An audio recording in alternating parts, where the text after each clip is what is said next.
With turkey season open in a lot of states and only a couple of days away from opening here in Pennsylvania, I thought it was finally time to come out here into Call of the Wild and do a turkey hunt. So, of course, we're here on Mississippi.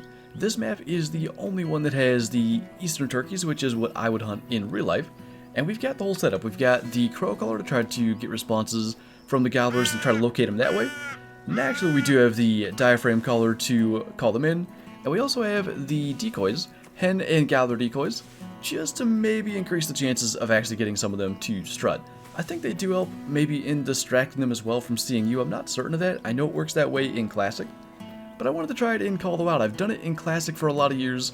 With the addition of the Eastern variety turkeys though, I thought we should come out here to Call of the Wild and basically hunt exactly what I'll be hunting in a couple days. I believe we have one coming in. We never even got a response with the crow caller, but we're heading over here towards this tower in the kind of southwest, south center part of the map, and it's always been good for turkeys, so I wanted to come over in here. Wasn't even trying to get a response yet, but I'm thinking that one's on its way in. So one thing I did realize is that last time, when we just kind of set up on some turkeys because they were nearby, there was very little brush on this map that we could find that actually hit us. So this particular spot does, but it might be smart to actually go with a blind or something, just to kind of improve our odds of staying hidden and getting them in close. As for now though, we should be set if he is in fact coming in. We did in fact get him to come in. It actually is a nice one as well. Max would estimate level 2, maybe a chance at being a diamond.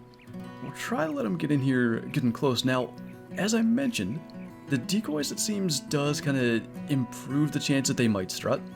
I'd like to see him do it, but it doesn't look like he's going to, so we're going to have to wait till he kind of clears the decoys. Right in there might work. And by the way, we have the 20 gauge clandestine today, which is not the ideal choice for me, at least in terms of what I would use in real life. He kind of keeps walking back and forth, but finally a shot opportunity. As far as the gauge though, I would probably use a 12 gauge. That's what I'll be using in real life this year, but everything else with this particular gun, as far as what fits in Call of the Wild, probably is best. It is a semi-automatic shotgun with a 3-round capacity. It's got the camouflage, which in my opinion is fairly useful for turkeys. Compared to deer, like turkeys actually can't see color, so having a camouflage gun can potentially be useful. And outside of the fact that it's not the same gauge that I would use, everything else more or less fits, so I thought we'd run with that today. And as for our first turkey, it did a pretty good job. I don't think in this case a ground blind is going to work. We're hardly, what, like not even 50 meters from the lodge? I think we're getting the trees there with the rangefinder, but we've got a number of turkeys around us here, so we'll try to kind of scoot out here a bit and get the decoys out. Probably though, we should hit the collar and get them coming this way. I'm not super familiar with the zone times of the eastern turkeys here on Mississippi, so they might be going to rest or something because it does seem they're on the move. But we'll just kind of get some kind of little display set up here and get back in the brush. Yet another decent gobbler, but this is an example of why a ground blind might be needed. We cannot get hidden here, so we're kind of working with going prone, waiting, and then kind of popping up for a shot. We'll let that hen go. Actually, quite a few of them coming in. I did not realize there were that many, but I still think we got the only gobbler, which we'll take that. Another one with a chance of me a diamond. Kind of a slow pickup thing with these decoys. I don't remember that being a thing in the past, but I did go and get ground blinds. We should be able to use them, just maybe not in locations where we spot the birds before they even call. But 4.4 again, at least a couple of nice ones. And maybe in the next scenario we'll be able to have a full proper setup, blind decoys and everything, and not have to worry about spooking them. I think actually this is a good opportunity to introduce it. So we also have a gray fox over there. I also brought the 44 handgun. I was trying to think of what might be at least semi-realistic to carry should we run into some kind of cool whitetail or anything like that, and I thought a 44 without a scope would make the most sense. You probably could, in theory, carry a sidearm with a scope, but I figured that probably wasn't as feasible. And I don't know that we'll end up using it today, but just in case we end up having something where we need to shoot, I thought we'd kind of take a look at the fact that that is in our loadout now before that happens. I forgot just how insane this zone is down here for whitetail. Kind of down here in the southeast. There's a whole bunch of bucks, and I mean, we brought the 44, and I did grab the, I think it's the grunt color or the bleak color just in case. Because we don't have the sights on the 44, I thought it might be best to try to get them in close. If they're there, we might as well take one. Counted figures though, the one big one is not coming in, everything else is, so it's about 100 meters out. I guess we can try it. 0 for 75. At least that water background's gonna help, but man, all I know is we hit him. I could not have a guess. I guess we got him good. He went down quick. Nice to get a little bonus whitetail. That is, obviously, whitetail in the spring don't have much for antlers at all, but that is one of my favorite parts about being out in the spring turkey season. You see a lot of daylight movement from deer, and you get to see a lot of the bucks as they are growing antlers, so not perfect kind of example here where obviously these deer have their fully formed antlers, but little 227 scoring gold, not too bad. And I know down in here we've had a lot of success in the past with turkeys, so I'm hoping we can encounter them still out in the fields. That'll work. I can't quite see, it's not a very big one, it is alarmed. So again, no opportunity to set up a blind. I don't know if this is going to hide us at all, but maybe we can kind of scoot in there and bring him in. He just will not come in. Decoys and all, I tried some calling and he is just not having it. He's walking around in his zone though, while we can see his head. Let's just get a couple of shots off. That should be, I think, enough to bring him down. He's actually going down quicker than I would have thought, so it should get him. Not the most realistic lineup of decoys, but I didn't want to get out of the brush to actually set them up. So that's actually one thing that, ironically enough, is not legal. Here at least, you can't actually spot and stock turkeys, which I guess to some degree we did that in this little stock here for this gobbler. So one thing that I will not be doing in real life is trying to spot and stock in the distance, but hopefully I can call good enough to get them to come in. Clearly in game we could not.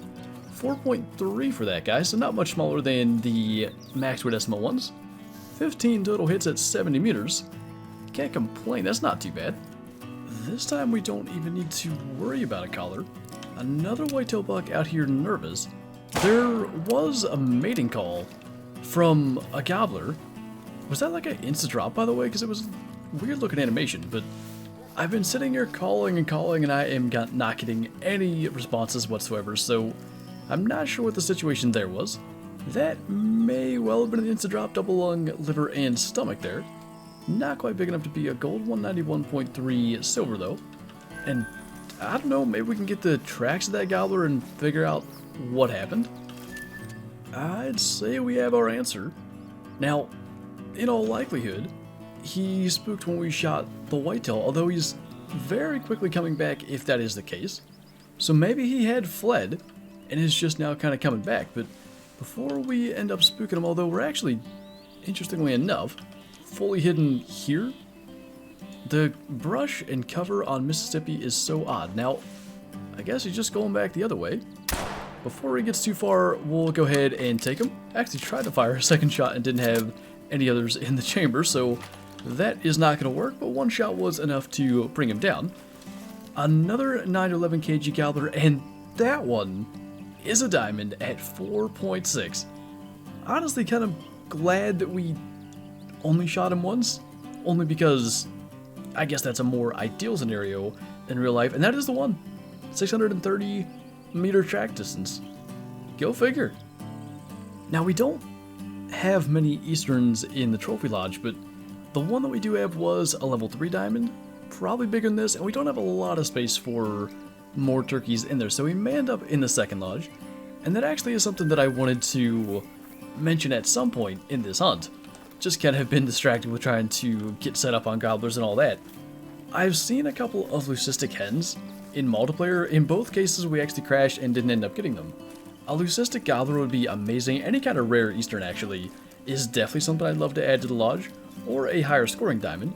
That one being a diamond is nice, but I can't imagine it's bigger than our level 3. Sometimes I guess you just have to take what's in front of you. Not seeing too many turkeys as we move on here, but quite honestly, I didn't even expect to get a diamond today. So even just to get one of that size is just a nice little bonus. It's one of those hunts where whether we end up killing a diamond or whether we get a bunch of silvers, it's kind of about the approach and all that goes into it. And by the way, the reason we never used a ground blind is I set one up more than 200 meters from a gobbler at one point and it just spooked it, so I just decided to not go that route. But we do have a diamond gobbler to go back into the trophy lodge and take a look at, so we'll head back real quick. And interestingly enough, he is right on diamond at 4.60, so definitely not better than the level 3 over in our main lodge.